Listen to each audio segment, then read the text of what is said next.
আসসালামু আলাইকুম রহমতুল্লাহ। প্রিয় দিনদার ইমানদার পরহেজগার মুত্তাকি মুমিন মুসলমান ভাই ও বোনেরা, শবে বরাত 25শে ফেব্রুয়ারি রবিবার দিবাগত রাতটিতে অনুষ্ঠিত হবে। তো এই শবে বরাতে আমরা যদি একটা দোয়া পড়তে পারি তাহলে কিন্তু আল্লাহ তাআলা আমাদেরকে 100 বার হজ করার সওয়াব দান করবেন ইনশাআল্লাহ। শবে বরাতটা মূলত গুনাহ মাফের জন্য এবং বেশি বেশি নেক কামাইয়ের জন্য আল্লাহ তাআলা নির্ধারণ করেছেন। শবে বরাতটা আল্লাহ তাআলা নির্ধারণ করেছেন বান্দার ভাগ্য পরিবর্তনের জন্য। শবে বরাতটা আল্লাহ তাআলা নির্ধারণ করেছেন বান্দাকে জাহান্নাম থেকে মুক্ত করে জান্নাতবাসী করার জন্য। তো এই শবে বরাতটা যে জন্য আল্লাহ তাআলা সেট করেছেন, বানিয়েছেন, সেই জিনিসটা যাতে আমরা হাসিল করতে পারি সেদিকে আমরা সর্বদা লক্ষ্য রাখব। শবে বরাত খাওয়ার জন্য নয়, শবে বরাত আনন্দ উল্লাস করার জন্য নয়, শবে বরাত অনুষ্ঠান করার জন্য নয়, শবে বরাত শুধুমাত্র আমল করার জন্য। তাই আমল করবেন। ওলামায়ে কেরাম বলে থাকেন, অভিজ্ঞ বড় বড় ওলামায়ে কেরাম বলে থাকেন, শবে বরাতের জন্য রাসূল সাল্লাল্লাহু আলাইহি সাল্লাম নির্ধারিত করে কোনো আমল আমাদেরকে বলেননি। তাই যে কোনো আমল আমরা করতে পারবো। তো এখন অনেক মুসলমান বা সাধারণ যারা আমরা আছি তারা দ্বিধাদ্বন্দ্বে থাকি, হুজুর কোন আমলটা আমার জন্য উপকারী হবে বেশি, কোন আমলটা করলে শবে বরাতে আমি বেশি সওয়াব পাবো, আমার গুনাহ বেশি পরিমাণ মাফ হবে। তো বেশি সওয়াব পাবেন, বেশি গুনাহ মাফ হবে এমন একটা আমল আজকের এই ভিডিওটির মধ্যে আমি আলোচনা করব। আপনি আমলটা করতে পারলে শত শতবার হজ করার সওয়াব পাবেন ইনশাআল্লাহ, এবং উমরা করার সওয়াবও পাবেন। আপনার গুনাহও ইনশাআল্লাহ আর বাকি থাকবে না। দর্শক, আমাদের রাসূল সাল্লাল্লাহু আলাইহি সাল্লাম আমাদেরকে সবসময় সহজ আমল শিক্ষা দিয়েছেন, সহজ আমল করতে বলেছেন। একজন নারী সাহাবী নবীজির কাছে এসে একবার বললেন, ইয়া রাসূলুল্লাহ, আমি না কঠিন আমল চাচ্ছি না, সহজ আমল চাচ্ছি। আমাকে একদম সহজ সিম্পল সাধারণ আমল শিখায় দেন, আমি ওই আমলটা করব। নবীজি তাকে বললেন, তুমি 10 বার সুবহানাল্লাহ, 10 বার আল্লাহু আকবার এগুলো পড়বা, আর 10 বার বলবা আল্লাহুম্মা গফিরলি।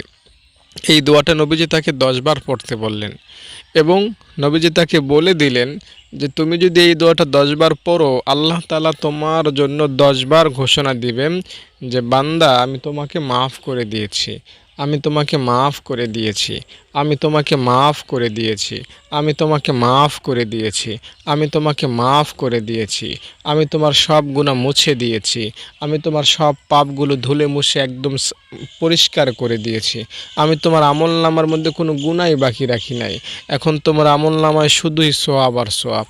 এভাবে আল্লাহ তাআলা ঘোষণা দিবেন কয়বার? 10 বার। আপনি যদি 10 বার দোয়াটা পড়তে পারেন, কোন দোয়া? আল্লাহুম্মা গফিরলি, আল্লাহুম্মা গফিরলি। কয়বার লাগে, কয় মিনিট সময় লাগে বলেন এই দোয়াটা পড়তে 10 বার? আমি আপনাকে 10 বার শোনাচ্ছি পড়ে। আল্লাহুম্মা গফিরলি, আল্লাহুম্মা গফিরলি, আল্লাহুম্মা গফিরলি, আল্লাহুম্মা গফিরলি, আল্লাহুম্মা গফিরলি, আল্লাহুম্মা গফিরলি, আল্লাহুম্মা গফিরলি, আল্লাহুম্মা গফিরলি, আল্লাহুম্মা গফিরলি, আল্লাহুম্মা গফিরলি। হয়ে গেল। 1 মিনিট, আমার মনে হয় 40 সেকেন্ড সময় লাগতে পারে, এর বেশি না। তো খুব শান্ত মেজাজে আস্তে আস্তে যদি 10 বার দোয়াটা পড়তে পারেন, 10 বার আল্লাহু আকবার, 10 বার লা ইলাহা ইল্লাল্লাহ, 10 বার সুবহানাল্লাহ, 10 বার আলহামদুলিল্লাহ যদি পড়তে পারেন, তো আসমানের মালিক উপর থেকে আপনার জন্য 10 বার গুনাহ মাফের ঘোষণা দিবেন। তো আমল সহজ, কিন্তু বিনিময় অনেক বেশি। আমলটা করতে পরিশ্রম কম হয়, কিন্তু ফলাফল আল্লাহ তাআলা রেখেছেন সীমাহীন। তাই আমরা চেষ্টা করব ভাই বোন, বন্ধু, দর্শক শ্রোতা, বেশি বেশি আমল করতে। নবীজি সাল্লাল্লাহু আলাইহি সাল্লামের এই সহজ আমল যারাই করবে তারাই সফল হবে, তারাই মুক্তি পাবে। এরকমভাবে নবীজি বহু আমল শিক্ষা দিয়েছেন আমাদেরকে, যে আমলগুলোতে নবীজি বলতে গেলে পরিশ্রম নাই বলা চলে, এমন আমলও নবীজি শিক্ষা দিয়েছেন। কিন্তু এই আমল করেও আমরা সীমাহীন ফজিলত ফায়দা পেতে পারি। দেখুন, এই শবে বরাত আল্লাহ তাআলা কেন দিলেন? এই কেনর উত্তর একটা আমি এই কথাটাও বলতে পারি, আল্লাহ তাআলা আমাদেরকে হায়াত দিয়েছেন অল্প। আগের মানুষের হায়াত ছিল অনেক বেশি, 500 বছর, 400 বছর, 600 বছর তারা এরকম হায়াত পেত। আর তারা এরকম হায়াত পেয়ে তারা আমলও বেশি করেছেন। যেমন বনি ইসরায়েলের একজন আবেদের কথা জানা যায় হাদিস থেকে, তিনি 500 বছর টানা ইবাদতই করেছেন। টানা 500 বছর তিনি একটা দ্বীপে গিয়ে সমাজ, সংসার, ঘোরাফেরা, খাওয়া দাওয়া সব কিছু ভুলে গিয়ে একটা দ্বীপের মধ্যে গিয়ে 500 বছর টানা আমল করেছেন। বোঝেন নাই বিষয়টা? মানে তিনি একটা বয়সে গিয়ে সিদ্ধান্ত নিলেন যে না, এখন আমাকে আল্লাহ তাআলার প্রতি মনোনিবেশ করতে হবে, পরিপূর্ণ আখিরাতের প্রতি ঝুঁকতে হবে। তাই তিনি একটা জায়গায় গেলেন যেখানে কোনো মানুষ নাই, কোলাহল নাই, চতুর্দিকে সাগর আর সাগর, মাঝখানে একটা দ্বীপ। ওই দ্বীপের মধ্যে তিনি আমল করলেন 500 বছর, টানা 500 বছর। আমাদের নবীজি সাল্লাল্লাহু আলাইহি সাল্লাম থেকে এই সময় পর্যন্ত পার হয়েছে বলা চলে 1500 বছর। মানে 3 ভাগের 1 ভাগ সময় ধরে তিনি আমলই করেছেন টানা। আর নবীজি থেকে আমাদের পর্যন্ত কত পুরুষ যে অতিবাহিত হয়েছে আল্লাহই ভালো জানেন। বহু পুরুষ অতীত হয়ে গিয়েছে। তো আমি যেটা বলতে চাচ্ছি, তিনি 500 বছর আমল করে কত সওয়াব পেয়েছেন? অনেক সওয়াব পেয়েছেন না? তো আমরা তো আমাদের নবীর উম্মত, আমরা হায়াত পাই কত দিন আর? 40 বছর, 60-70 বছর, ম্যাক্সিমাম 70 বছরের বেশি বাঁচারও আশা সাধারণত বর্তমান যুগে কেউ করে না। তো এই শর্ট টাইমে, শর্ট হায়াতে আমাদের সওয়াব তো কমই হবে স্বাভাবিকভাবে। ওই 500 বছরে যিনি সব কিছু ভুলে রেখে ছেড়ে আমল করেছেন তার তুলনায় তো আমাদের সওয়াব কমই হবে, ঠিক না? তো আমাদের সওয়াব যদি কম হয় তাহলে এটা আমাদের নবীজির সম্মানে একটা বাধা হয়ে দাঁড়ায় না? যে আমাদের নবী শ্রেষ্ঠ, কিন্তু আমরা নবীজির উম্মত হয়ে বেশি সওয়াব কামাইতে পারলাম না। তো এটা নবীজির কাছেও হয়তো খারাপ লাগবে। এ কারণেই হয়তো আল্লাহ তাআলা এই শবে বরাত বলেন, এই শবে কদর বলেন, জুমার দিন বলেন, কোরআন বলেন, দামি দামি নবীজির শেখানো আমল বলেন, এগুলো রেখে গিয়েছেন নবীজি আমাদের জন্য, বলে গিয়েছেন। এগুলো যদি আমরা করতে পারি আমল এগুলোতে, তাহলে ওই যে 500 বছর যিনি আমল করেছেন, 500 বছরে যে আমল করে যে সওয়াব তিনি পেয়েছেন, আমরা এক শবে বরাতে আমল করে সেই সমপরিমাণ সওয়াব পেতে পারবো। এটা অসম্ভবের কিছু না। নবীজি এমন এমন আমল আমাদের জন্য রেখে গিয়েছেন যেটা করলে তারা 500 বছর আমল করার চাইতেও বেশি সওয়াব হবে বলে আমি মনে করি। দেখুন, হাদিস কোরআন যদি আপনি একটু জানা থাকে, আপনার যদি আমল সম্পর্কে একটু নলেজ থাকে, আপনি হয়তো এই কথাগুলো বারবার শুনেছেন যে দ্বীনি জ্ঞান শেখার পেছনে কোনো ওলামার কাছে থাকা, এটা 60-70 বছর আমল করার মতো সওয়াব বহন করে। আপনি কিছু সময় আল্লাহ তাআলার সৃষ্টি নিয়ে গবেষণা করলেন, কত সুন্দর গাছগাছালি, কত সুন্দর পাখপাখালি, আল্লাহ তাআলা কত সুন্দর করে আসমানটা বানিয়েছেন। 1 ঘন্টা চিন্তা ভাবনা করলে 60-70 বছর আমল করা সওয়াব পাবেন। আবার জুমার দিন আপনি মসজিদে হেঁটে হেঁটে গেলে 1 বছর নামাজ পড়ার সওয়াব, 1 বছর রোজা রাখার সওয়াব হবে। আবার নবীজি তো একথাও আমাদেরকে বলেছেন, যদি আমরা চাশতের 4 রাকাত নামাজ পড়ি তাহলে এটা শবে কদরে নামাজ পড়ার মতো হবে। আর শবে কদরে নামাজ পড়ার অর্থ হলো 84 বছর নামাজ পড়ার সমান। তাই সকালবেলা চাশতের 4 রাকাত নামাজ পড়ার মাধ্যমে কিন্তু আমরা বলা চলে 84 বছর টানা নামাজ পড়ার মতো সওয়াব পেয়ে যাব। তার মানে কেউ যদি 6 বা 7 দিন, 1 সপ্তাহ টানা চাশতের নামাজ পড়ে, ওই যে 500 বছর যিনি আমল করেছেন বনি ইসরাইলের লোকটা, ওই 500 বছর আমল করে তার সওয়াব যদি হয় 50টা, আমরা যদি টানা 7 দিন চাশতের নামাজ 4 রাকাত পড়ি তাহলে আমাদের সওয়াব ইনশাল্লাহ তার থেকে একটা বেশি 51টা হয়ে যাবে। তো আল্লাহ তাআলার রাসূল এমনভাবে বহু আমল রেখে গিয়েছেন, ছেড়ে গিয়েছেন, বলে গিয়েছেন যেগুলো করলে পরে আমরা অনেক সওয়াবের মালিক হব। তো এরকমই একটা আমল হলো নবীজির শেখানো হজের সওয়াব পাওয়ার আমল। হজের সওয়াব সম্পর্কে রাসূল সাল্লাল্লাহু আলাইহি ওয়াসাল্লাম বলেছেন, যে ব্যক্তি আল্লাহর সন্তুষ্টির জন্য হজ করে এবং অশ্লীল ও গুনাহের কাজ থেকে বেঁচে থাকে, সে নবজাতক শিশুর মতো নিষ্পাপ হয়ে যায়। আর মকবুল হজের পুরস্কার জান্নাত ছাড়া অন্য কিছুই নয়। বুখারী শরীফের মধ্যে হাদিসটি রয়েছে। মূলত যাদের হজে অথবা উমরায় যাওয়ার সামর্থ্য ও ক্ষমতা নাই, তাদের জন্য মহান আল্লাহর পক্ষ থেকে হজ উমরাহর সওয়াব অর্জনের চমৎকার সুযোগ রয়েছে। প্রিয় নবী মুহাম্মদ সাল্লাল্লাহু আলাইহি ওয়াসাল্লাম বিভিন্ন হাদিসে সেসব আমল আমাদেরকে বলে গিয়েছেন। যেমন কেউ যদি জিকির করে তাহলে আল্লাহ তাআলা তাকে হজের সওয়াব দিবেন। আবু দারদা রাদিয়াল্লাহু তাআলা আনহু থেকে বর্ণিত আছে, আমরা একবার রাসূল সাল্লাল্লাহু আলাইহি ওয়াসাল্লামকে বলি, হে আল্লাহর রাসূল, ধনী ব্যক্তিরা সওয়াবের ক্ষেত্রে আমাদের ছাড়িয়ে যাচ্ছে। তারা হজ করেন, আমরা হজ করি না। তারা সংগ্রাম যুদ্ধে শরীক হন, আমরা শরীক হতে পারি না। তারা কেমন যেন নবীজিকে বলল, ইয়া রাসূলুল্লাহ, তারা কোরবানি করে কিন্তু আমরা গরিব হওয়ার কারণে কোরবানি করতে পারি না। ও আল্লাহর রাসূল, তারা দান সদকা করে, আমরা গরিব হওয়ার কারণে দান সদকা করতে পারি না। ও আল্লাহর হাবিব, তাদের টাকা পয়সা থাকার কারণে মানুষকে তারা সহযোগিতা করতে পারে, ইয়াতিম বিধবা মিসকিনকে তারা সাহায্য করতে পারে, আমরা তো তা পারি না। ও আল্লাহর হাবিব, তাদের কাছে টাকা পয়সা থাকার কারণে মসজিদ মাদ্রাসায় তারা দান করতে পারে, আমরা তো তা পারি না। ইয়া রাসূলুল্লাহ, আমরা তো সওয়াবের ক্ষেত্রে তাদের থেকে অনেক পিছনে পড়ে গেলাম।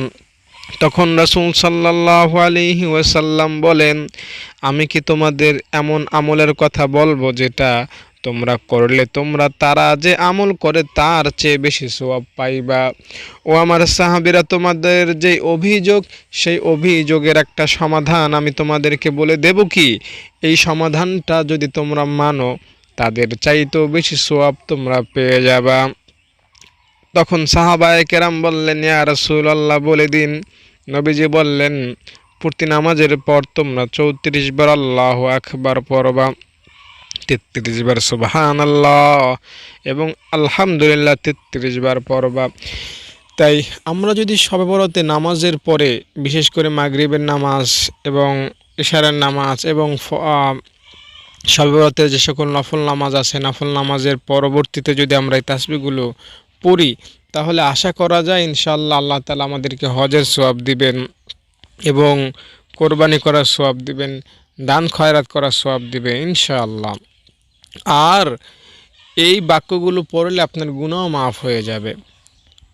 গুফিরাত খতায়াহু, কেউ যদি এই বাক্যগুলো পড়ে আল্লাহ তাআলা তার গুনাহ মাফ করে দেন। যদিও তার গুনাহ আকাশের তারকারাজি সম পরিমাণ হয়, যদিও তার গুনাহ সমুদ্রের ফেনা পরিমাণ হয়, যেই পরিমাণই হোক না কেন আল্লাহ তার গুনাহ, তার তামাম জিন্দেগির গুনাহ মাফ করে দেন। তাই হজের সওয়াব পাওয়ার জন্য এবং তামাম জীবনের সব গুনাহগুলো মাফ করার জন্য আমরা পড়ব সুবহানাল্লাহ, আলহামদুলিল্লাহ, আল্লাহু আকবার। সকালে 100 বার যদি পড়েন সুবহানাল্লাহ, বিকালে 100 বার যদি বলেন সুবহানাল্লাহ, আল্লাহ তাআলা আপনাকে 100 বার হজ করার সওয়াব দান করে দিবেন। 100 বার। জামাতে যদি আপনি নামাজ পড়তে পারেন তাহলেও হজের সওয়াব পাবেন। আবু উমামা রাদিয়াল্লাহু তাআলা আনহু বর্ণনা করেন, রাসূল সাল্লাল্লাহু আলাইহি ওয়াসাল্লাম বলেছেন, যে ব্যক্তি মসজিদে গিয়ে জামাতের সঙ্গে ফরজ নামাজ আদায় করলো, সে যেন হজ করে আসলো। আর যে ব্যক্তি নফল নামাজ আদায় করতে মসজিদে গেল, সে যেন উমরা করে আসলো। তাবারানী হাদিস নাম্বার 7578। ইশরাকের নামাজ যদি আপনি পড়তে পারেন তাহলেও আল্লাহ আপনাকে হজের সওয়াব দান করবেন। ফজরের নামাজের পর মসজিদে সূর্যোদয় পর্যন্ত অবস্থান করা। আনাস ইবনে মালিক রাদিয়াল্লাহু তাআলা আনহু থেকে বর্ণিত হাদিসে রাসূল সাল্লাল্লাহু আলাইহি ওয়াসাল্লাম বলেন, যে ব্যক্তি জামাতের সঙ্গে ফজরের নামাজ আদায় করে সূর্যোদয় পর্যন্ত মসজিদে বসে আল্লাহর জিকির করলো, এরপর 2 রাকাত নামাজ আদায় করলো, সে ব্যক্তি হজ ও উমরা করার সওয়াব নিয়ে বাড়ি ফিরল। তিরমিজি শরীফ হাদিস নাম্বার 586। 4 নম্বর আমলটা হলো আবু উসামা রাদিয়াল্লাহু তাআলা আনহু থেকে বর্ণিত হাদিসে নবীজি বলেন, যে ব্যক্তি কোনো ফরজ নামাজ আদায়ের উদ্দেশ্যে নিজের ঘর থেকে উজু করে মসজিদের দিকে বের হয়, সেই ব্যক্তির সোয়াব ইহরাম বাঁধা হাজের মতো হয়ে যায়। তো এটাও কেমন যেন হজ করার মতো সোয়াব হয়ে যাবে, পেয়ে যাবেন যদি আপনি মসজিদে যান কি পরে কাফনের জামাতের উদ্দেশ্যে জামাতের নিয়ত করে যদি মসজিদে যান, তাহলে ইহরাম বাঁধার মতো সোয়াব পাবেন, হাজিদের মতো সোয়াব পাবেন ইনশাআল্লাহ। আরেকটা হাদিস হলো, আপনি যদি মসজিদে যান কিছু শেখার জন্য, তাহলেও আপনি হজের সোয়াব পাবেন। দ্বীনি জ্ঞান শেখা বা শেখানোর উদ্দেশ্যে মসজিদে যাতায়াত করা হজের সোয়াব বহন করে। এ সম্পর্কে তাবারানী শরীফের 7473 নম্বর হাদিসে হযরত আবু উমামা রাদিয়াল্লাহু তাআলা আনহু থেকে বর্ণিত আছে, নবীজি বলেন, যে ব্যক্তি কোনো ভালো কথা শেখা বা শেখানোর উদ্দেশ্যে মসজিদে গেল, সে পরিপূর্ণরূপে হজ আদায়কারী ব্যক্তির মতো সোয়াব লাভ করবে। এছাড়া এই যে সামনে রমজান আসতেছে, আপনি যদি রমজান মাসে উমরা করতে পারেন, তাহলে কিন্তু আপনি হজের সোয়াব পাবেন। এটা অনেক বড় উপকার একটা জিনিস। নবীজি বলেছেন, রমজানে উমরা আদায় করলে আমার সঙ্গে হজ আদায়ের সমপরিমাণ সোয়াব লাভ করতে পারবে। এছাড়া মসজিদে কুবায় নামাজ আদায় করলে উমরা করার মতো সোয়াব আপনি পেয়ে যাবেন, এবং জুমার দিন আপনি হজের সোয়াব পাবেন। যেমন হযরত আবু উমামা রাদিয়াল্লাহু তাআলা আনহু থেকে বর্ণিত হাদিসে নবীজি বলেন, যে ব্যক্তি নিজের ঘর থেকে উত্তম রূপে উজু করে ফরজ নামাজের উদ্দেশ্যে বের হয়, সে ইহরাম বেঁধে হজে গমনকারীর মতো সোয়াব লাভ করে। আর যে ব্যক্তি শুধু সালাতুদ দুহা আদায়ের উদ্দেশ্যে কষ্ট করে বের হয়, সে উমরা আদায়কারীর মতো সোয়াব লাভ করবে। এছাড়া পিতামাতার সঙ্গে সদ্ব্যবহার করলেও আপনি হজের সোয়াব পাবেন। আনাস ইবনে মালিক রাদিয়াল্লাহু তাআলা আনহু বর্ণনা করেন, জনৈক ব্যক্তি রাসূল সাল্লাল্লাহু আলাইহি ওয়াসাল্লামের নিকট এসে বলল, আমি জিহাদে সংগ্রামে অংশ নিতে চাই, কিন্তু আমার সেই সামর্থ্য ও ক্ষমতা নেই। তখন রাসূল সাল্লাল্লাহু আলাইহি ওয়াসাল্লাম তাকে জিজ্ঞেস করেন, তোমার মাতা পিতার কেউ কি জীবিত আছেন? লোকটি বলল, আমার মা জীবিত। তখন রাসূল সাল্লাল্লাহু আলাইহি সাল্লাম বললেন, তাহলে মায়ের সেবা করে আল্লাহর নিকট যুদ্ধ সংগ্রামে যেতে না পারার অপরাগতা পেশ করো। এভাবে যদি করতে পারো এবং তোমার মা সন্তুষ্ট থাকেন, তবে তুমি হজ উমরা এবং যুদ্ধ সংগ্রামের সোয়াব পেয়ে যাবে। সুতরাং আল্লাহকে ভয় করো এবং মায়ের সেবা করো। এইগুলো হলো হজের সোয়াব পাওয়ার এবং উমরার সোয়াব পাওয়ার অন্যতম একটা আমল। কোনো মুসলমানকে সাহায্য করলেও আপনি হজ করা বা উমরা করার মতো সোয়াব পেয়ে যেতে পারেন। আর একটা আমল হলো হজের নিয়ত করা, যে আল্লাহ যদি আমাকে কোনো দিন সামর্থ্যবান করেন, টাকা পয়সা দিয়ে আমাকে মালামাল করে দেন, তো আমি আল্লাহর ঘর বাইতুল্লাহ জিয়ারত করব, হজ করতে যাব। তো এভাবে যদি মনের মধ্যে সবসময় নিয়ত রাখেন, তাহলেও আশা করা যায় আল্লাহ তাআলা আপনাকে হজ করার সোয়াব দান করে দিবেন। আর প্রত্যেকটা মুমিন মুসলমানের এই আশা, এই নিয়ত থাকা বাধ্যতামূলক, যে আল্লাহ তাআলা যদি কবুল করেন আমি মক্কা মদিনায় হজ উমরা করতে যাব। তো দর্শক, এই আমলগুলো তো আমরা সারা বছরই করব, বিশেষ করে শবে বরাতে আমরা বিশেষভাবে এই আমলগুলো করার চেষ্টা করব। মসজিদে যাব, সবাই মসজিদে গিয়ে কিছু দিনী জ্ঞান চর্চা করব, শিখব, জানব। এতে করে আমাদের হজের সোয়াব হবে। শবে বরাতে মসজিদে গিয়ে নামাজ পড়ব, এতে করে আমাদের নফল হজের সোয়াব, উমরা করার সোয়াব হবে। এবং সুবহানাল্লাহ, আলহামদুলিল্লাহ, আল্লাহু আকবার এগুলো বেশি বেশি পড়ব। ইনশাআল্লাহ যত পড়ব আল্লাহ তাআলা আমাদেরকে তত হজের সোয়াব দান করে দেবে। বিশেষ করে 34 বার আল্লাহু আকবার, 33 বার আলহামদুলিল্লাহ, 33 বার আল্লাহু আকবার অবশ্যই শবে বরাতের রাত্রটিতে আদায় করার চেষ্টা করব। তো দর্শক, এই ছিল আজকের এই ভিডিওর মধ্যে কিছু আলোচনা। আশা করি এই আমলগুলো করলে আপনি হজ উমরা করার সওয়াব পাবেন, আপনার তামাম জীবনের গুনাহ আপনি মোচন করাতে পারবেন। পরিশেষে একটা দাবি জানাই, আপনারা জানেন আমি একটা মাদ্রাসার পরিচালনায় আছি, সেখানে সবাই ফ্রি থাকে, খায়, পড়ে। তো তো আপনাদের দানের উপর ভরসা করেই কিন্তু আমি এটা ফ্রি করে দিয়েছিলাম।